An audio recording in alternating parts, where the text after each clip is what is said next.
Big with Steve Bartilla. This is our second of a two-parter on edge feathering, where we actually are showing specific situations where you can utilize this. Remember, we have all sorts of hinge cut videos on our website, Food Plots for Deer, and Deer Hunting also has a section that contains every single one of the past Growing Big episodes we have. Visit there for more information on hinge cutting and the actual how-tos of edge feathering. Okay. Also remember chainsaw safety. Always follow all chainsaw safety rules whenever you pick up a chainsaw. If you use them properly, they're safe. If you don't, they're dangerous. And remember, edge feathering itself, you're amping up browse levels for deer, supplying vital nutrition, especially up north and even in the Midwest for overwinter. All that extra woody browse. You're creating screens, so both the deer have to cross these screens in order to see what's on the other side, and hunters can slip down the edges without being seen. And you're funneling deer activity.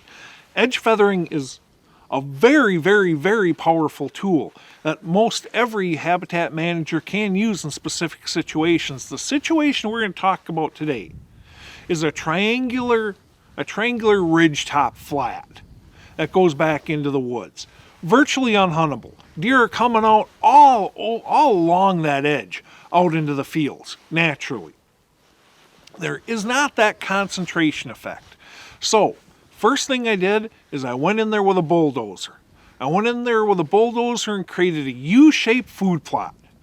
Starting just on the north edge of the ridgetop flat where it meets the woods, go back to where it starts to taper, and then suck back down again to the southern ridge edge.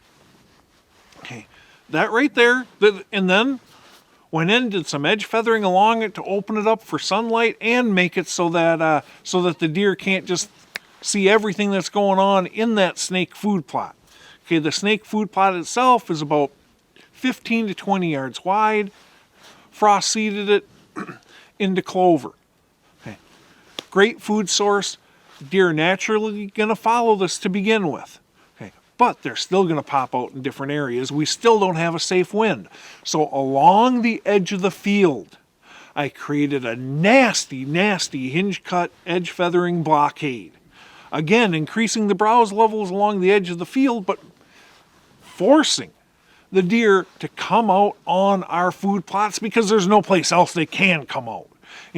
Oftentimes edge feathering, you can't completely stop deer from entering and exiting across them, except for where you want them. In this case, the trees were perfect. The deer can't cross that stuff. That created our safe winds. And now we can put a stand on the north end, on the north side of the food plot, with our odors blowing into the ditch with south winds. We can also place a stand on the south end for north winds blowing our odors into that ditch.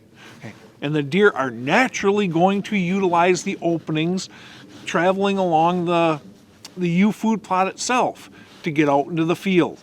Okay. To jack it up a little bit more, went ahead and nailed some licking branches onto trees, so that the deer want to scrape in this area, creating more of a social hub. And of course I positioned it that I can shoot the primary ones from the tree stand.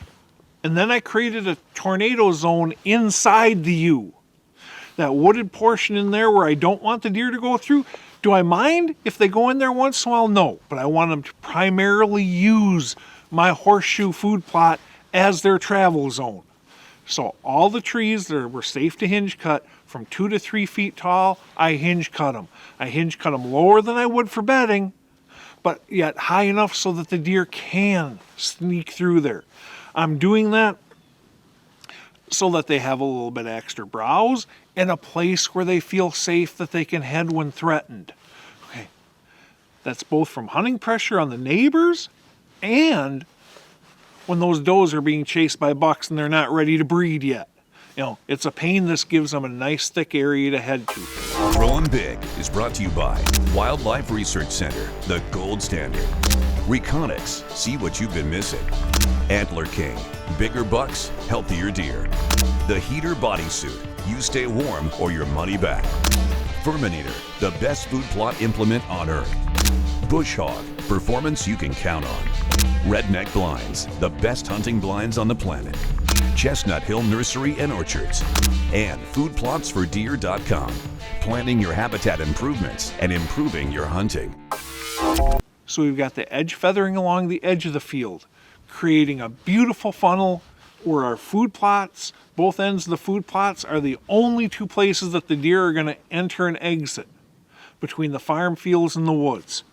We've went ahead and created a tornado zone in the center to further encourage them to use the edges. We have our safe winds for stands on both ends. We've got a bunch of scrape trees and licking branches planted in there to go ahead and create a social hub of activity.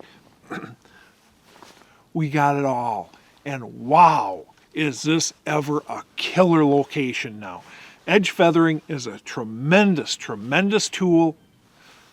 Use it. You'll be happy you did.